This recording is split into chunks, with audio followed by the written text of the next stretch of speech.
lagi ya. Mas, HP jatuh. Di ruang tunggu aja. Di ruang tunggu. Kita di ruang tunggu atas ya, Pak.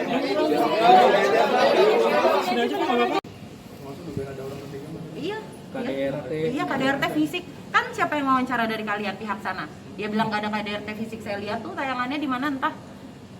Ada itu semua. Saya bicara fakta. Tapi kan saya tahu kapan saya harus bicara, kapan tidak saya harus bicara. KDRT-nya kayak gimana, Kak? Oh, KDRT-nya saya dilempar kok pakai handphone ke mulut, ke muka saya sampai berdarah bibir saya, sampai dagu saya, gigi finiran saya sampai patah 2 yang di bagian depan. Jidat saya ini dijedutin sama dia, sama kepalanya dia sampai berdarah, sampai benjol. Anak saya lagi di pangku pas dia lakukan itu.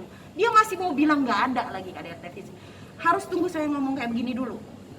Baru dia mau gitu ngaku. Ada visum tuh? Gitu. Itu kejadian sudah dari 2016. Adapun nanti bukti-bukti lain sebagainya ya? nanti kami akan sampaikan di sidang. Itu secara berkala, Kak, KDRT-nya? Tidak berkala, tapi saya mengalami perlakuan tidak yang seharusnya itu beberapa kali gitu. Itu pada saat Apa yang membuat yang menyebabkan KDRT apa, Kak? temperamen apa itu? Iya, temperamen. Penyebabnya hal kecil yang sebenarnya nggak perlu sampai begitu gitu. Bukan karena emang wanita lain yang Oh, bukan. Orang saya, kita lagi habis pergi keluarga gitu kok. Ya, kayak gitu. Jadi kayak ya itu saya udah nanti bertahun-tahun tuh benar gitu ya.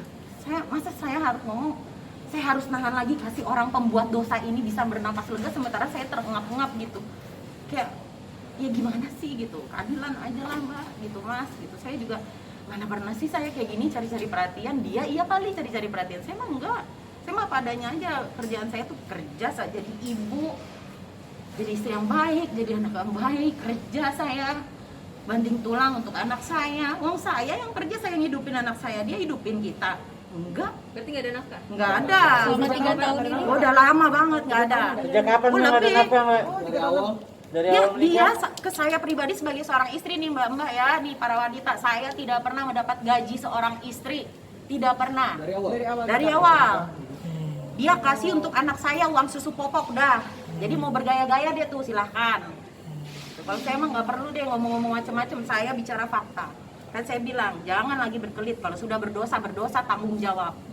Kenapa nggak sempat lapor ke pihak berwajib? Ya itulah saya masih kasih kesempatan, saya masih memaafkan gitu. Sampai akhirnya ketika berkelit saya emosi, wajar, saya manusia.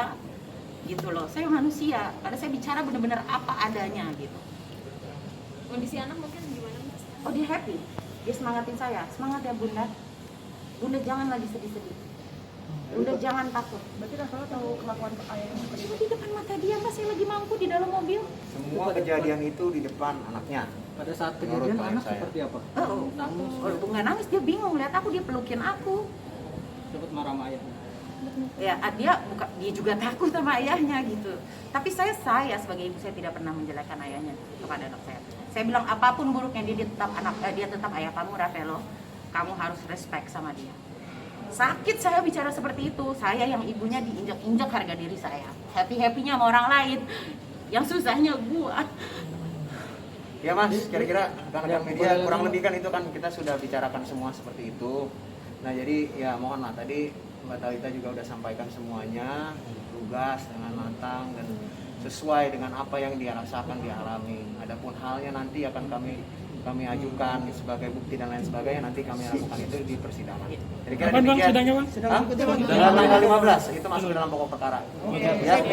Rekan media sekali lagi terima kasih. Terima kasih ya.